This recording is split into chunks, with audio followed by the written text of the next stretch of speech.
And we're back with Cannonball in his robot mode. And first thing my eyes are drawn to when I get him into his robot mode are these giant stubby legs. And that's it. I don't notice anything else when I look at him. I just notice these giant, like, I don't know, they look, if a person had these legs, they would have some sort of disease or mutation. I don't like them. They're just unproportionate with the rest of his body. They just look bulky and I don't know. They frustrate me. And the one thing that's, I guess, kind of cool about them is they kind of flip open, and you can store his weapons in there. I don't have them. He's supposed to come with, like, I think a hammer and something that goes over this, like, little weird looking whatever thing that's supposed to be in place of his hand. So that's pretty cool. It keeps you from losing them.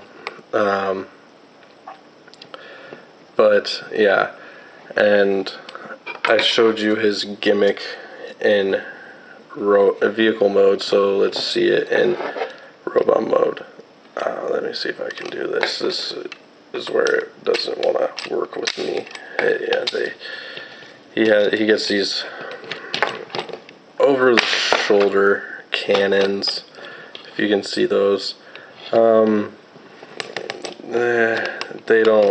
don't like them because they kind of just blend in when you deploy them, and in robot mode it's almost impossible for me to get them back inside, so I'm not even gonna try.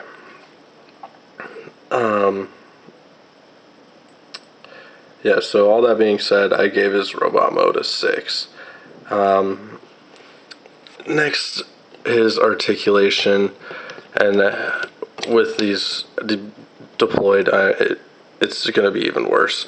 But his head turns, his arms are on ball joints, but even with these not deployed, they can't really move. They're blocked by a bunch of junk, which they call his backpack. I guess you could call it his backpack. That's what I call it. And they can go up and shoulder shrug, I guess, bend at the elbow, and bend at the hand gun thing. Nothing at the waist. He has pivoted hips, which, I don't know, you could make him do semi-splits. I don't know why.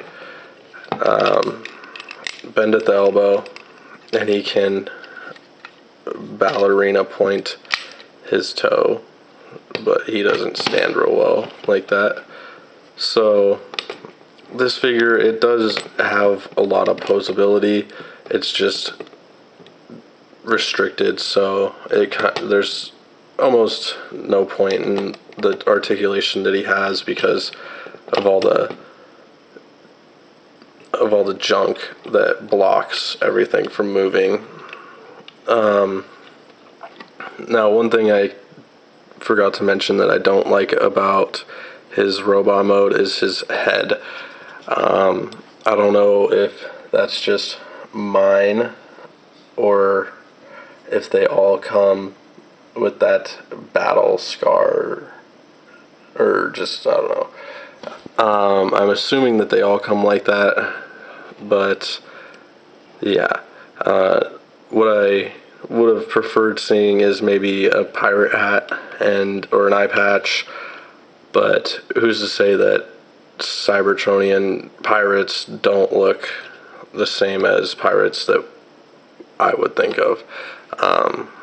I just think that would be more fitting for a pirate to have all, like, the pirate hat and maybe like a hook or something, that kind of stuff.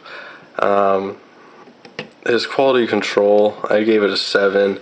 Everything is real nice. I haven't seen anything to complain about with quality control. Everything still tight. Yeah, it functions. It does what it's supposed to do. The only thing that's bad that I've noticed is these cannons, the shoulder-mounted cannons. They don't want to go back in, and sometimes maybe it's because I have a homemade Cybertron key. They don't deploy. So yeah, that's it is what it is. Overall, I give this guy 7.